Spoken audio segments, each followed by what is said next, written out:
ರಾಯಚೂರಿನಲ್ಲಿ ಬಿಸಿಲ ಅಬ್ಬರ ಜೋರಾಗಿದ್ದು ಈಗಾಗಲೇ ಗರಿಷ್ಠ ತಾಪಮಾನ ದಾಖಲಾಗಿದೆ. ಜಿಲ್ಲೆಯ ಹಲವೆಡೆ ನೀರಿನ ಸಮಸ್ಯೆಗಳು ತಲೆದೋರಿದ್ದು ಕೃಷಿ ಉತ್ಪನ್ನ ಮಾರುಕಟ್ಟೆಗಳಲ್ಲಿ ಕುಡಿಯುವ ನೀರಿಗೂ ಹಾಹಾಕಾರ ಶುರುವಾಗಿದೆ. ಈ ಕುರಿತ ವರದಿ ಇಲ್ಲಿದೆ.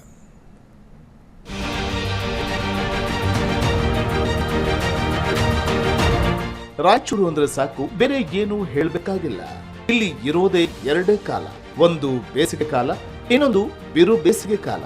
ಈ ಬಾರಿ ಬಿಸಿಲಿನ ಅಬ್ಬರ ಏಪ್ರಿಲ್ ತಿಂಗಳಲ್ಲಿ ಜೋರಾಗಿದ್ದು ಗರಿಷ್ಠ ಉಷ್ಣಾಂಶ 44.1 ಡಿಗ್ರಿ ಸೆಲ್ಸಿಯಸ್ ದಾಖಲಾಗಿದ್ದು ನೀರಿನ ಸಮಸ್ಯೆಯಂತೂ ತೀವ್ರಗೊಂಡಿದೆ.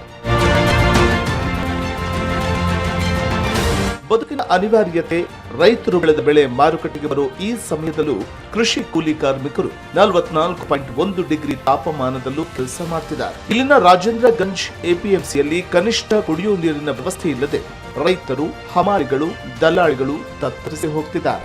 ನೀರು ಟ್ಯಾಂಕ್ ಇದಾವೆ ಇಲ್ಲಿ, ಆದ್ರೆ ಪೈಪ್ ಲೈನ್ ಆಗ್ಯಾರ. ಎಲ್ಲಿಗೆ ಟ್ಯಾಂಕಿ ಹಾಕಿದ್ದು ಎಷ್ಟು ರೊಕ್ಕ ತಿನ್ನಕ್ ಮಾಡಕತ್ತಾರ ಇಲ್ಲಿ, ಅಷ್ಟೇ ನೀರು ಬಿಡುವಲ್ರಿ ಇಲ್ಲಿ.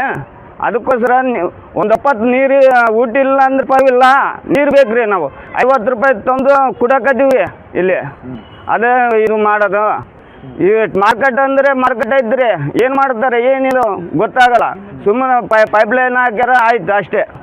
ನೀರು 1, 2, 3, 4, 6 ಟ್ಯಾಂಕ್ಗಳವ, ನೀರೇ ಬಿಡುವಲ್ರು.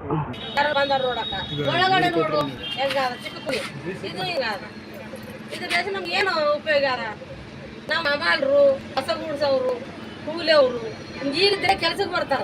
ಗಂಜಿನಲ್ಲಿ ನೀರಿಲ್ಲ, ಅವ್ರ ಅಂಗಡಿಯಲ್ಲಿ ಅಂತಾರ ಕೂಲಿ ಬರೋದಿಲ್ಲ. ಮತ್ತೆ ನಾವು ಒಬ್ಬರೇ ಕೆಲಸ ಮಾಡಕ್ ಆಗೋದಿಲ್ಲ. ಈ ನೀರು ಬೇಕು ಅಷ್ಟೇ. ನಮ್ಗೆ ಬಾರೆ ಟ್ಯಾಂಕ್ ಕಳ್ಸ ಏನ್ ಮಾಡ್ತೀವಿ, ಸ್ವಚ್ಛತೆ ಮಾಡವಲ್ರಿ. ಭತ್ತ, ಈರುಳ್ಳಿ, ಶೇಂಗಾ, ತೊಗರಿ, ಮೆಕ್ಕೆಜೋಳ ಸೇರಿ ವಿವಿಧ ಕೃಷಿ ಉತ್ಪನ್ನಗಳು ಮಾರುಕಟ್ಟೆಗೆ ಬಂದಿದ್ದು ಬಿಸಿಲಿನಲ್ಲೇ ರೈತರು ಮಾರಾಟ ಮಾಡ್ತಿದ್ದಾರೆ. ನೀರಿನ ಟ್ಯಾಂಕ್ಗಳಿದ್ದರೂ ಕೂಡ ಸರಬರಾಜು ವ್ಯವಸ್ಥೆ ಇಲ್ಲ. ಪ್ರಾಂಗಣದ ಶೆಡ್ ಬಿಟ್ಟರೆ ಬಿಸಿಲಿನಿಂದ ತಪ್ಪಿಸಿಕೊಳ್ಳಲು ಬೇರೆ ವ್ಯವಸ್ಥೆ ಇಲ್ಲ. ತಲೆಯ ಮೇಲೆ ಟವಲ್ ಹಾಕಿಕೊಂಡು ಓಡಾಡುವಂತಾಗಿದೆ. ಒಂದು ವರ್ಷ ಮ್ಯಾಗ ಆಯ್ತರಿ, ನೀರೇ ಇಲ್ಲ. ಎಲ್ಲ ಬಿಸಿಲು ಹೆಚ್ಚಾದ, ಎಲ್ಲ ಬರೇ ನೀರೇ ಇಲ್ಲ. ಬಿಸಿಲು ಹೆಚ್ಚಾದ, ನಮ್ಗೆ ನೀರಿಗೆ ಬೇಸಿಗೆ. ಊಟ ಇಲ್ಲ ಅಂದ್ರೆ ಉಪವಾಸ ಇರ್ತೀವಿ, ನೀರು ಆಗಿಲ್ಲ. ನೀರು ಬೇಕು ನಮ್ಗೆ. ಇಲ್ಲ ಟ್ಯಾಂಕಿನ ಇಲ್ಲ, ನೀರೇ ಇಲ್ಲ ಬಿಡ್ರಿಲ್ಲ. ಎಲ್ಲಿ ಬರ್ತೀರಿ ಎಲ್ಲಿಗಿಲ್ಲ ಅಂತಾರ. ದಿವಸ ಅಲ್ಲೇ ತಿರುಗಾಡ್ತೀವಿ, ಆ ಕಡೆ ಈ ಕಡೆ ಆಗ್ತಿದ್ವಿ. ಅವ್ರು ಕುಡಿಯಕ್ಕೆ ಹೋದ್ರೆ ನಿಮ್ಗೆ ನೀರಿಲ್ಲ, ನಾವು ತಗೊಂಡ್ ಬರ್ತೀವಿ ಹಂಗ ಹಿಂಗ ಅಂತಾರ. ನಮ್ ನೀರಿಗೆ ಹೆಚ್ಚಾಗ್ಯದ. ಈ ಬಗ್ಗೆ ಫ್ರೀಡಂ ಟಿವಿ ರಾಯಚೂರು ಗ್ರಾಮೀಣ ವಿಧಾನಸಭಾ ಕ್ಷೇತ್ರದ ಶಾಸಕ ಬಸನಗೌಡ ದದ್ದಲ್ ಅವರನ್ನ ಪ್ರಶ್ನೆ ಮಾಡಿದಾಗ ಸಮಸ್ಯೆ ಗಮನಕ್ಕೆ ಬಂದಿದ್ದು ಪರಿಹರಿಸುವ ಪ್ರಯತ್ನ ಮಾಡ್ತೇವೆ ಅಂದ್ರು. ನೋಡಮ್ಮ, ಅದರದ್ದು ಕೂಡ ನಾನು ನಮ್ಮ ಗಮನಕ್ಕೆ ಬಂದಿದೆ. ಖಂಡಿತವಾಗಿ ಅದನ್ನ ಚರ್ಚಿಸಿ ಮಾತಾಡ್ತೀನಿ. ಎಪಿಎಂಸಿಯಲ್ಲಿ ಕುಡಿಯುವ ನೀರಿನ ಸಮಸ್ಯೆ ಇದ್ದು ಸುಮಾರು 40 ಲಕ್ಷ ವೆಚ್ಚದಲ್ಲಿ ಪೈಪ್ ಲೈನ್ ಹಾಕಲಾಗಿದೆ. ಹಣ ಖರ್ಚು ಮಾಡಿದ್ದಷ್ಟೇ ಬಂತು, ಒಂದು ಹನಿ ನೀರು ಕೂಡ ಬಂದಿಲ್ಲ.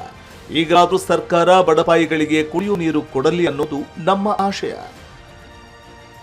Satish Hiremath, freedom TV, Raichur. ಕ್ಷಣ ಕ್ಷಣದ ಸುದ್ದಿಗಳಿಗಾಗಿ ಫ್ರೀಡಂ ಟಿವಿ ಸಬ್ಸ್ಕ್ರೈಬ್ ಮಾಡಿ, ಲೈಕ್ ಮಾಡಿ ಹಾಗೂ ಫಾಲೋ ಮಾಡಿ. ಹೊಸ ಸುದ್ದಿಗಳ ನೋಟಿಫಿಕೇಶನ್ಗಾಗಿ ಬೆಲ್ ಐಕಾನ್ ಮೇಲೆ ಕ್ಲಿಕ್ ಮಾಡಿ.